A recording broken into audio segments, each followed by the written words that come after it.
ఓం మహాగణాధిపతయే నమ. ఓం గురుభ్యో నమ. ఓం శ్రీమాత్రే నమ. అరుణాం కరుణాతరంగితాక్షీం ధృతపాశాంకుశపుష్పబాణచాపాం అనిమాదిభిరావృతాం మయూకై అహమిత్యేవ విభావయే భవాని. శ్రీమాత్రే నమ. ప్రేక్షకులకి ఆ లలితాంబిక అమ్మవారి యొక్క అనుగ్రహం పరిపూర్ణంగా కలగాలని స్ఫూర్తి కోరుకుంటూ మనం ఈరోజు రవికుజులు కలుస్తున్నారు. ఎప్పటి నుంచి అంటే నవంబర్ 17వ తేదీ నుంచి. ఆల్రెడీ ఇప్పుడు ప్రజెంట్ మనకి కుజుడు వృశ్చిక రాశిలో ఉంటూ రవి వచ్చి 17వ తేదీ నుంచి కలుస్తూ 20 రోజుల పాటు వాళ్ళిద్దరు అక్కడ కలిసి ఉంటారు. దాని తర్వాత ఎప్పుడైతే 7వ తేదీకి మారిపోతున్నాడో ఆ యొక్క కుజుడు వృశ్చిక రాశి నుంచి ధనస్సు రాశిలోకి, దాని తర్వాత అక్కడ బుధుడు కూడా ఎంటర్ అయ్యి బుధ శుక్రులు కలిసి ఉంటారు వృశ్చికంలో రవితో పాటు. మరి ఈ యొక్క గ్రహస్థితిని అనుసరించి ద్వాదశ లగ్నముల వారికి, లగ్నం తెలియని వారు రాశి వారికి ఏ విధంగా ఉండబోతుంది, ఏ విషయాల పట్ల జాగ్రత్త వహించాలి అనేటువంటి అంశాలను చెప్తుంది నేనైనప్పటికీ కూడా చెప్పిస్తుంది సాక్షాత్ లలితా అమ్మవారిగా భావిస్తూ ఒక్కొక్కటిగా మనం తెలుసుకుందాం. కర్కాటకం వారి కనుక చూసుకున్నట్లయితే మీకు పంచమ స్థానంలో ఈ రవికుజల యొక్క కలయిక జరుగుతుంది. పంచమ స్థానం ఇది 17వ తేదీ నవంబర్ నుంచి 7వ తేదీ డిసెంబర్ వరకు ఉంది. ఈ కాంబినేషన్ గుర్తుపెట్టుకోండి. ఎప్పుడైతే ఈ కాంబినేషన్ ఇక్కడ ఉందో ఇది ఇచ్చేటువంటి రిజల్ట్ ఏమిటి?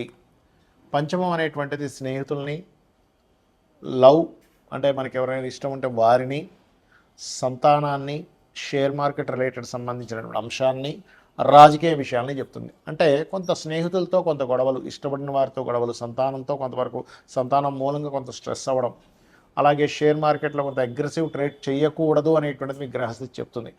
రాజకీయంగా మాత్రం కొంత బాగుంటుందని చెప్పొచ్చు. కొంత కొత్త అవకాశాలు రావడం లాంటివి బాగుంటాయి.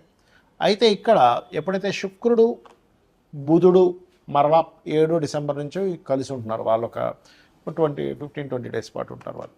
అయితే ఈ కాంబినేషన్ ఎప్పుడైతే ఉందో ఇది ఆ సెవెంత్ తర్వాత అంతా డిసెంబర్ 7th తర్వాత కళారంగాలలో ఉండేటువంటి వారికి కొత్త కొత్త అవకాశాలు వచ్చేటువంటి యోగం కలిగింపజేస్తుంది అక్కడ.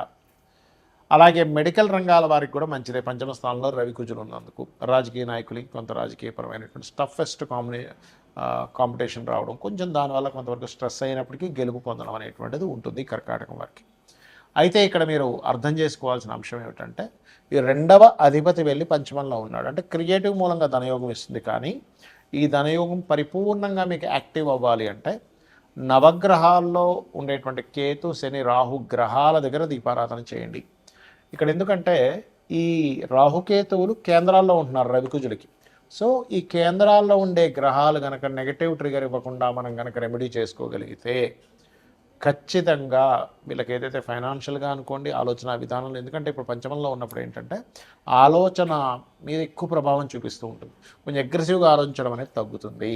ఎప్పుడైనా ఎవరి జన్మజాత చక్రంలో అయినా ఈ అగ్రెసివ్ని ఇచ్చేటువంటి ప్లానెట్స్ కలిసి ఉంటాయి, అంటే రవికుజులు కలిసి ఉంటే ఎటువంటి ఫలితాలు, దానికి పరిహారం ఏమిటి, అదేవిధంగా శుక్రబుధులు కలిసి ఉంటే వాళ్ళకి కలిగేటువంటి ఫలితాలు ఏమిటి, దానికి తీసుకోవాల్సిన జాగ్రత్తలు ఏంటి తెలుసుకుందాం.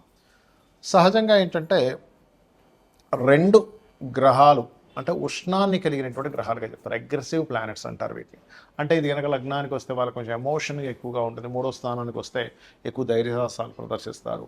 అది ఏ స్థానంలో ఉంటే ఆ స్థానాన్ని అగ్రెసివ్గా అది ట్రిగర్ చేస్తూ ఉంటుంది. అంటే ఏంటి, 2వ స్థానంలో ఉంది కుటుంబంతో తెలియని ఘర్షణలు, 3వ స్థానంలో ఉంది విపరీతమైన ధైర్యం కాకపోతే అన్నదమ్ములతో గొడవలు, 4లో ఉంది కొంత భూ సంబంధించిన విషయాల్లో కలిసి రావడము ప్లస్ గొడవలు ఉంటాయి, 5లో ఉంది సంతానంతో ఘర్షణ లేదా ప్రేమ వ్యవహారాలతో విషయాలు, 6లో ఉంది శత్రువుపై విపరీతమైన విజయాన్ని పొందుతాడు, 7వ స్థానంలో ఉంది బాగా స్ట్రాంగెస్ట్ పర్సనాలిటీ ఉన్నటువంటి జీవిత భాగస్వామి రావడం జరుగుతుంది, అష్టమంలో ఉంది యాక్సిడెంట్స్, 9వ స్థానంలో ఉంది తండ్రి చాలా అగ్రెసివ్గా ఉండడం లేకపోతే తండ్రి పట్టుదల ఎక్కువగా ఉండడం, 10వ స్థానంలో ఉంది. వీళ్ళు ఎక్కడైతే జాబ్ చేస్తారో అక్కడ లీడర్గా నిలబడతారు, కానీ అక్కడ ఎంతో కొంత స్ట్రెస్ మిమ్మల్ని వెంటాడుతుంటుంది. 11 అయితే ఆల్ సక్సెస్ ఉంటుంది, రాజకీయంగా కానివ్వండి, మెడికల్ పరంగా కానివ్వండి. అలా 12వ స్థానంలో అంటే వివాహ జీవితం మీద ఎఫెక్ట్ చూపిస్తుంది. ఇది రవికుజులు ఉంటాయి. మరి దీనికి ఏం చేయాలి? ఒకటే గుర్తుపెట్టుకోండి, ఓవర్గా ట్రిగర్ అవుతుంది 2 ప్లానెట్స్ కలిసి, అదే మెయిన్గా వీళ్ళకి ప్రాబ్లమాటిక్ అవుతుంది. ఒక ఈగో తెలియకుండానే అందరూ మిమ్మల్ని ఒక ఈగో పర్సన్గా చూస్తున్నాడు. మీలో నిజాయితీని ఇచ్చేటువంటి గ్రహాలు నిజంగా చెప్పాలంటే రవికుజ కాంబినేషన్ ఈజ్ నిజాయితీని ఇచ్చే గ్రహం. కానీ అవతల వాళ్ళకి అది ఈగో అండి, ఇతని కోపం ఎక్కువండి, ఈగో ఎక్కువండి, అమ్మో ఇదంతా మనం పడలేమండి అనేటువంటి స్థితి కూడా తీసుకెళ్తుంది. బట్ కొంతమందికి అది కూడా ఉంటుంది, ఉండదని నేను చెప్పట్లేదు. కానీ ఇది నిజాయితీని ఖచ్చితంగా ఉండాలనేటువంటి కాంబినేషన్. ఒకవేళ మీ జన్మజాతకంలో ఇలా ఉంది, దాని ద్వారానే కొంచెం నేను అగ్రెసివ్ అవుతున్నాను, అవతల వాళ్ళు నా వాళ్ళు ఇబ్బంది పడుతున్నారు అనుకునేటువంటి వారు దీని చక్కటి రెమెడీ ఒకటి ఉంది. ఏమిటది? చక్కగా మీరు గంధము కలిపినటువంటి నీటితో శివునికి అభిషేకం చేయడం. రెండవది, సూర్య నమస్కారాలు చేస్తూ సుబ్రహ్మణ్యేశ్వర స్వామిని సూర్యభగవానుల్లో మనం దర్శించడము. అంటే సుబ్రహ్మణ్యేశ్వర ప్రతి ఎనర్జీ సూర్యుల్లో ఉందని చెప్తుంది మనకు శాస్త్రం. అలా చేయడం. అలాగే మరొక విషయం ఏంటంటే గోవులకి క్యారెట్స్, గోధుమ రవ్వ ఆది మంగళవారాలు తినిపించడం. రావి చెట్టుని బ్రహ్మ విష్ణు రుద్రుల యొక్క స్వరూపంగా చెప్తూ ఉంటారు. వాటి కిందనే సర్పాలు ఉంటాయి మనకి ప్రతిష్ఠ చేసినవి. అక్కడికి వెళ్ళి చక్కగా మీరు ప్రదక్షిణం చేసుకొని ఒక రాగి చెంబులో వాటర్ తీసుకొని అందులో పసుపు కుంకుమ గంధం కలిపి చిటికెడు వేసి కలిపి ఆ చెంబు పట్టుకొని ప్రదక్షిణం చేసుకొని వాటి మీద కనుక మీరు అభిషేకం చేసినట్లయితే చాలా అంటే చాలా మటుకు కంట్రోల్ అవుతుంది. దీంతోపాటు రుద్రాక్ష ధారణ చేయండి. ఎన్ని ముఖాలు చేయాలి ఏమిటంటే అది ఎన్నో భావంలో ఉందో అన్ని ముఖాలు చేయండి. అంటే ఒకటో భావంలో ఉంది భద్రాక్ష దొరుకుతుంది చంద్రాకారంలో, రెండో భావంలో ఉంది 2 ముఖాలు, మూడో స్థానంలో ఉంది కాంబినేషన్ 3 ముఖాలు, నాలుగో స్థానంలో ఉంది 4 ముఖాలు. అలా 12 భావాలకి 12 ముఖాలు మీరు ధరించవచ్చు. అంటే 12 స్థానాల్లో ఎక్కడుంటే అన్ని ముఖాలు ధరించడం ద్వారా మీకు చాలా కంట్రోల్ అవుతుంది. ఎందుకంటే ఈ కాంబినేషన్ బీపీని కూడా పెంచుతుంది, గుర్తుపెట్టుకోండి. ఇక అలాగే మరొక విషయం ఏంటంటే ఇక్కడ గమనించినట్లయితే మీకు బుధ శుక్రుల గురించి మనం మాట్లాడుకుందాం. బుధ శుక్రులు అంటే ఏంటంటే వాళ్ళకి తెలివితేటలు చాలా బాగుండడం, మాట్లాడేటప్పుడు చాలా సున్నితంగా మాట్లాడటం, చాలా అంటే ఆహ్లాదకరంగా వాళ్ళ యొక్క వాయిస్ అనిపించడం అనేటువంటిది జరుగుతూ ఉంటుంది, గుర్తుపెట్టుకోండి.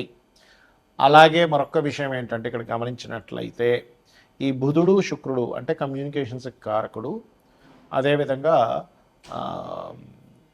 ఈ బిజినెస్ కారకుడైన బుధుడు ఎప్పుడైతే శుక్రుడితో ఉంటాడు మీ జన్మజాతకంలో కనుక అది ధనయోగాన్ని ఇచ్చే కాంబినేషన్లో ఉంటే మీకు ఖచ్చితంగా ఆర్ట్స్ రిలేటెడ్, ఫ్యాషన్ రిలేటెడ్, అందానికి సంబంధించింది, బట్టలకు సంబంధించింది, కార్లకు సంబంధించి అంటే వెహికల్కి సంబంధించింది వాటి మూలంగా మీరు బిజినెస్లో డెవలప్ అవుతారని మీరు అర్థం చేసుకోవాలి.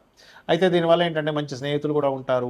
అదేవిధంగా స్నేహం మూలంగా కొంతవరకు మీకు ఫైనాన్షియల్ గ్రోత్ కూడా పెరుగుతూ ఉంటుంది, ఇలా చెప్పుకోవచ్చు. కాకపోతే ఇది పాపకత్తెరలో ఉందా, శుభకత్తెరలో ఉందా, అసలు దీని కండిషన్ ఏమిటి, ఇది ఎలాంటి ఫలితాలు ఇస్తుంది అనేటువంటిది మీ పర్సనల్ చార్ట్లో ఉంటుంది. కాబట్టి ఇది ఒకవేళ ఈ కాంబినేషన్ ఉందండి అంతగా నేను రాణించట్లేదండి, ఇట్స్ వెరీ క్లియర్ పాపకత్తెరలో ఉందని తెలుసుకొని దానికి బ్యాక్ పోర్ట్ఫోలియోస్ ఏ ద్వారా వచ్చాయో తెలుసుకొని అది ఏ రకంగా నెగిటివ్ ట్రిగర్ ఇస్తుందో తెలుసుకొని దానికి దానం ఇచ్చుకున్నా కూడా క్లియర్ అయిపోతుంది. శ్రీమాత్రే నమః.